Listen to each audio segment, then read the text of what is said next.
പീതാംബരം करविराजितशङ्खचक्रकौमोदगे सरसिजं करुणासमुद्रं राधासहायमतिसुन्दरमन्दहासं वादालये समनिशं हृदि भावयामि। कोमलं कूजयन् वेणुं श्यामलोऽयं कुमारका वेदवेद्यं परं ब्रह्म वासदां पुरतो मम। ശ്രീഗുരുവായൂരപ്പാ ശരണം സർവത്ര ഗോവിന്ദനാമ സങ്കീർത്തനം ഗോവിന്ദ ഗോവിന്ദ. ദശകം 52 വത്സസ്തേയം. അന്യാവതാര നികരേഷ്വനിരീക്ഷിതം തേ ഭൂമാതിരേഖാമവിവേക്ഷ്യ തദാഘമോക്ഷേ ബ്രഹ്മാ പരീക്ഷിതു മനഃസ പരോക്ഷഭാവം നിന്നേതവത്സഗണാൻ പ്രവിതത്യമായാം. വത്സാനവീക്ഷ്യ വിവശേ പശുപോത്കരേ താനേതു കാമ ഇവ ധാതൃമതാനുവർത്തി ത്വം സ്വാമി ഭുക്തകപളോ ഗതവാംസ്തദാനിം ഭുങ്ക്താം സ്ഥിരോധിതൻ സരോജഭവകുമാരാൻ. വത്സായിതസ്തദനു ഗോപഗണായിതസ്ത്വം ശിഖ്യാദിപാണ്ഡമുരളീഗവലാദിരൂപാ പ്രാഗ്വദ്ധിഹൃത്യ വിപിനേഷു ചിരായ സായം ത്വം മായയാധ ബഹുധാ വ്രജമായയാധ. ത്വാമേവ ശിഖ്യാഗവലാദിമയം ദധാനോ ഭൂയസ്ത്വമേവ പശുവത്സകബാലരൂപാ ഗോരൂപിണീഭിരപി ഗോപവധൂമയീഭിः രാസാദിദോസി ജനനീഭിരതി പ്രഹർഷാൻ. ജീവം ഹി കഞ്ചിദഭിമാനവശാത് സുഖിയം മത്വാ തനൂജ ഇതി രാഗപരം വഹന്ത്യാ ആത്മാനമേവ തു ഭവന്തമവാപ്യസൂനും പ്രീതിം യയുർന കിയതിം വനിതാശ്ച ഗാവാം ഏവം പ്രദക്ഷിണ വിജൃംഭിതഹർഷഭാരാ നിശേഷഗോപഗണലാളിതഭൂരിമൂർത്തിം ത്വാമഗ്രജോപി ബുബുദേ കില വത്സരാനേ ബ്രഹ്മാത്മനോരവിമഹാൻ യുവയോർവിശേഷ. വർഷാവധൗ നവപുരാതനവത്സബാലാൻ ദൃഷ്ട്വാ വിവേകമസൃണേ ദ്രുഹിണേ വിമൂഢേ പ്രാദീദൃശ പ്രതിനവാൻ മകടാംഗദാദി ഭൂഷാംസദുർഭുജയുജഃ സജലാംബുദാഭാൻ. പ്രത്യേകമേവ കമലാപരിലാളിതാംഗാൻ ഭോഗീന്ദ്രഭോഗശയനാൻ നയനാഭിരാമാൻ ലീലാനിമീലിതദൃശഃ സനകാദിയോഗേ വ്യാസേവിതാൻ കമലഭോർഭവതോ ദദർശ. നാരായണാകൃതിമസഖ്യതമാം നിരീക്ഷ്യ സർവത്ര സേവകമവിസ്വമവേക്ഷ്യ ദാദാ മായാനിമഗ്നഹൃദയോ വിമുമോഹയാവ നേഗോ ബഭൂവിത തദാ കബളാർദ്ധപാണി. നശ്യന്മദേ തദനു വിശ്വപതിം മുഹുസ്ത്വാം നത്വാ ച നൂതവതിദാദരിദാമയാദേ ബോധൈ സമം പ്രമുദിതൈ പ്രവിശന്നിഗേദം വാദാലയാധിപവിഭോ പരിവാഹി രോഗാൽ.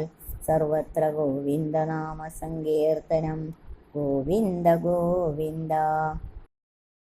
ഓം നമോ ഭഗവതേ വാസുദേവായ. ഓം ശ്രീകൃഷ്ണ പരമാത്മനേ നമ. ശ്രീമദ് നാരായണീയം ദശകം 52. വത്സാപഹരണവും ബ്രഹ്മഗർഭശമനവും.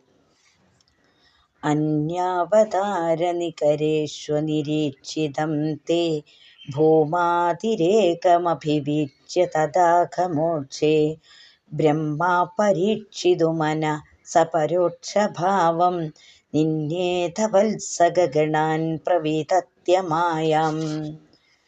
ഭഗവാന് അവതാരങ്ങൾ പലതുണ്ടല്ലോ. അതിൽ ഏറ്റവും പ്രാധാന്യമുള്ള അവതാരമാണ് കൃഷ്ണാവതാരം.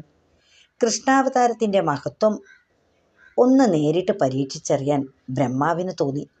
അതിനായി മായ കൊണ്ട് ബ്രഹ്മാവ് പശുക്കുട്ടികളെ മറച്ചു കളഞ്ഞു. കൃഷ്ണൻ്റെ സന്തത സഹചാരികളായ പശുക്കളെയും ഗോപന്മാരെയും കാണാതിരുന്നാൽ കൃഷ്ണൻ എന്തു ചെയ്യുമെന്ന് നോക്കാമല്ലോ. പക്ഷേ ഈ പരീക്ഷണം ബ്രഹ്മാവിൻ്റെ അല്പബുദ്ധിയായി എന്ന് അദ്ദേഹത്തിന് തന്നെ പിന്നീട് തിരിച്ചറിയുന്നുണ്ട്. ഗോപന്മാരുടെ കൂടെ പശുക്കുട്ടികളെ കാണാഞ്ഞിട്ട് കൃഷ്ണൻ വിവശനായി തീർന്നു. ബാലന്മാർ ചുറ്റും നോക്കിയപ്പോൾ പശുക്കളെ എങ്ങും കണ്ടില്ല. അവർ വളരെ വിഷമിച്ചു. അവയെ കൊണ്ടുവരാനായി ബ്രഹ്മാവിൻ്റെ പരീക്ഷണത്തിന് ഒന്ന് ആക്കം കൂട്ടുവാൻ ഭഗവാൻ അവിടെ നിന്ന് തൽക്കാലം ഒന്നകന്നു. ആ സമയത്ത് ഗോപന്മാരെയും ബ്രഹ്മാവ് മറച്ചു കളഞ്ഞു.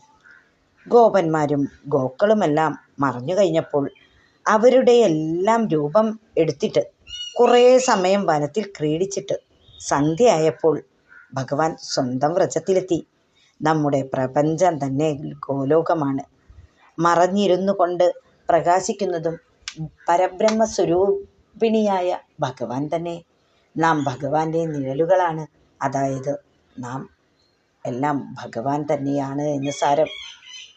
ഗോപന്മാരും പശുക്കുട്ടികളും ഉറികളും കൊമ്പും കുഴലും എല്ലാം ഭഗവാൻ തന്നെയായി.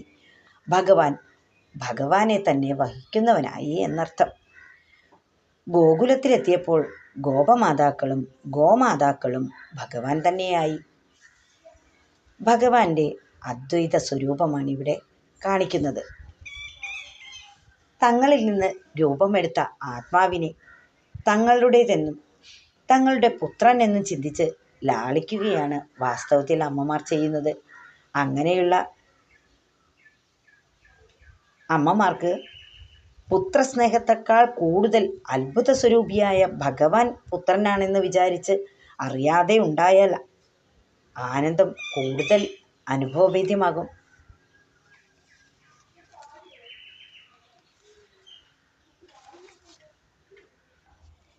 ഏവം പ്രദക്ഷിണ വിജൃംഭിത ഹർഷഭാര നിശേഷ ഗോപഗണലാളിത ഭൂരിമൂർത്തിം ത്വാമഗ്രജോപി ബുബുധേ കില വത്സരാന്തേ ബ്രഹ്മാത്മനോരപി മഹാൻ യുവയോർവിശേഷ. പല രൂപം ധരിച്ച് പശുക്കളായും ഗോപസ്ത്രീകളാലും ലാളിക്കപ്പെട്ട ഭഗവാനെ ഒരു വേള ജ്യേഷ്ഠനായ ബലരാമന് പോലും കുറച്ചു സമയം മനസ്സിലാക്കാൻ കഴിഞ്ഞതേയില്ല. രണ്ടുപേരും ബ്രഹ്മസ്വരൂപികളാണെങ്കിലും അവർ തമ്മിൽ വലിയ വ്യത്യാസമുണ്ട്. അനന്തതയിൽ വ്യാപിച്ച് അനന്തതയിൽ നിൽക്കുന്ന തത്വമാണ് ഭഗവാൻ.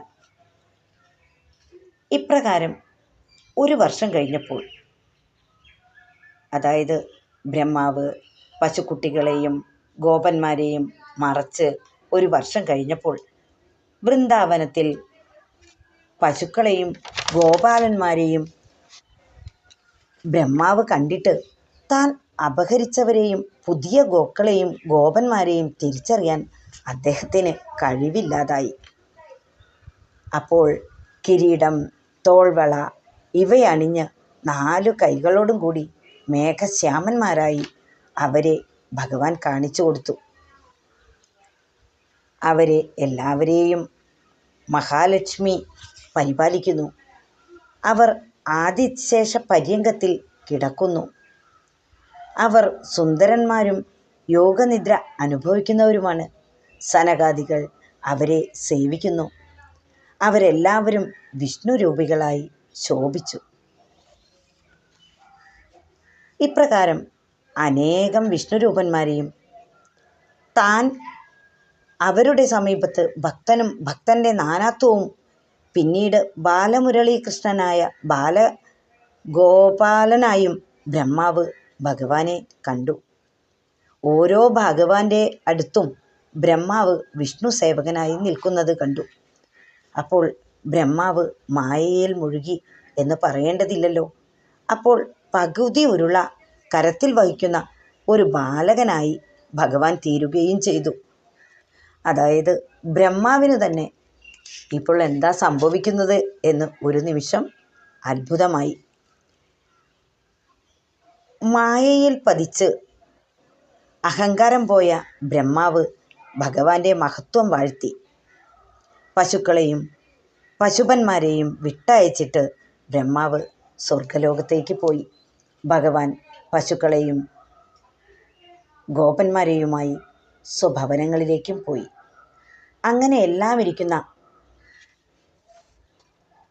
ഭഗവാൻ എന്നെ രക്ഷിച്ചാലും നശ്യന്മദേ തദനു വിശ്വപതിം മുഹുസ്ത്വം നത്വാ ച നോതവതി ധാതരിധാമയാദേ ഓദൈ സമം പ്രമുദിതൈ പ്രവിശന്നികേതം വാതാലയാധിപ വിഭോ പരിപാഹി രോഗാത്. നശ്യന്മദേ തദനു വിശ്വപതിം മുഹുസ്ത്വം നത്വാ ച നോദവതി ധാതരിധാമയാദേ ഓദൈ സമം പ്രമുദിതൈ പ്രവേശന്നികേതം വാതാലയാധിപ വിഭോ പരിപാഹി രോഗാത്. അങ്ങനെ ബ്രഹ്മാവിൻ്റെ പരീക്ഷണവും ശ്രീകൃഷ്ണ ഭഗവാന്റെ മായാവിലാസവും ഭട്ടതിരിപ്പാട് നാരായണീയത്തിൽ വളരെ രസകരമായി വിവരിച്ചു. നമുക്കെല്ലാവരുടെയും രോഗങ്ങളും ദുഃഖങ്ങളും ശമിക്കാൻ ഭഗവാനോട് പ്രാർത്ഥിക്കാം. നാരായണ നാരായണ. എല്ലാം ശ്രീകൃഷ്ണാർപ്പണമസ്തു.